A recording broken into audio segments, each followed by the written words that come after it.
നമസ്കാരം. കാലിക ന്യൂസിലേക്ക് സ്വാഗതം. ലോട്ടറി ടിക്കറ്റിന്റെ നമ്പർ തിരുത്തി പണം തട്ടിയെടുക്കുന്ന 55-കാരനെ ചടയമംഗലം പോലീസ് കസ്റ്റഡിയിൽ വാങ്ങി തെളിവെടുപ്പ് നടത്തി.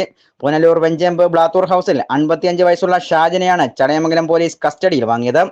ഇയാളിപ്പോൾ കൊല്ലം കരിക്കോട് ശിവജി നഗറിൽ മുംതാസ് മൻസിലിൽ വാടകയ്ക്ക് താമസിക്കുകയാണ്. എക്സൈസ്, പോലീസ്, ഫോറസ്റ്റ് ഡിപ്പാർട്ട്മെന്റുകളിലെ ഉദ്യോഗസ്ഥനാണെന്ന് തെറ്റിദ്ധരിപ്പിച്ചാണ് ഇയാൾ തട്ടിപ്പ് നടത്തുന്നത്. വഴിയോര ലോട്ടറി കച്ചവടക്കാരുടെ മുന്നിൽ ബൈക്കിലെത്തുന്ന പ്രതി തന്റെ കൈവശമുള്ള തിരുത്തിയ ടിക്കറ്റ് നൽകി എന്തെങ്കിലും സമ്മാനം അടിച്ചിട്ടുണ്ടോ എന്ന് നോക്കുവാൻ ആവശ്യപ്പെടും. 5000 രൂപ ലോട്ടറി സമ്മാനമുണ്ടെന്ന് കേൾക്കുമ്പോൾ 2500 രൂപ പണമായും ബാക്കി 2500 രൂപയ്ക്ക് ലോട്ടറി ടിക്കറ്റും നൽകുവാൻ ആവശ്യപ്പെടും. ഇങ്ങനെ നിരവധി ആളുകളാണ് ഇയാളുടെ തട്ടിപ്പിനിരയായത്. തിരുത്തിയ ടിക്കറ്റുകൾക്കാണ് പണം നൽകിയതെന്ന് പിന്നീടാണ് വഴിയോര കച്ചവടക്കാർ മനസ്സിലാക്കുന്നത്.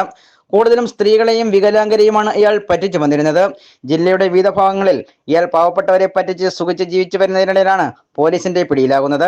ചടയമംഗലം പോലീസ് സ്റ്റേഷൻ പരിധിയിൽ വെച്ച് അഞ്ചൽ മാത്ര സ്വദേശിയായ സുജാതയെ കബളിപ്പിച്ച് പണവും ലോട്ടറി ടിക്കറ്റും കരസ്ഥമാക്കി മുങ്ങുകയും ചടയമംഗലം പോലീസ് ഇതുമായി ബന്ധപ്പെട്ട അന്വേഷണം നടത്തുകയും ചെയ്യുന്നതിനിടയിലാണ് പൂയപ്പള്ളിയിൽ സമാനമായ രീതിയിൽ കുറ്റം ചെയ്ത ഇയാളെ പൂയപ്പള്ളി പോലീസ് പിടികൂടുന്നത്.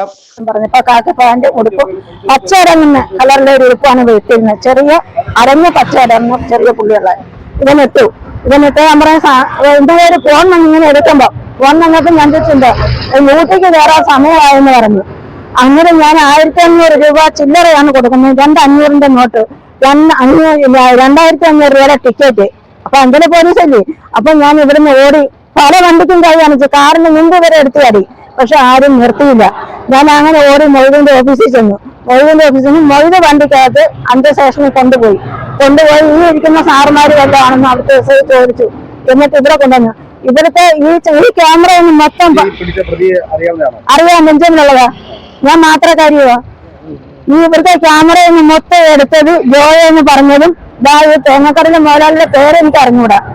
ആ മുതലാളിയും കൂടെ ഇത്ര എടുത്താണ് പോലീസ് സ്റ്റേഷനിൽ കൊണ്ട് കൊടുത്തത്.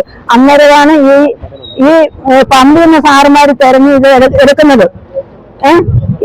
തുടർന്ന് ഇയാളെ ചടയമംഗലം പോലീസ് കസ്റ്റഡിയിൽ വാങ്ങുകയായിരുന്നു. ഇയാൾക്കെതിരെ ചടയമംഗലം, കായംകുളം, കൊട്ടിയം, എഴുകോൺ, കൊട്ടാരക്കര എന്നീ പോലീസ് സ്റ്റേഷൻ പരിധികളിൽ നിരവധി കേസുകളുണ്ട്. 2021 സമാനമായ രീതിയിൽ തട്ടിപ്പ് നടത്തിയതിന് എഴുകോൺ സ്റ്റേഷനിൽ നിന്നും ഇയാളെ റിമാൻഡ് ചെയ്യുകയും ഏറെ നാൾ ജയിൽവാസം അനുഭവിച്ച ആളുമാണ് ഇയാൾ. CI Suneesh, SI Monish, probation SI Shyam, CPOമാരായ അജിത്ത്, ജോബി എന്നിവരടങ്ങുന്ന പോലീസ് സംഘമാണ് പ്രതിയെ കസ്റ്റഡിയിൽ വാങ്ങി തെളിവെടുപ്പ് നടത്തിയത്.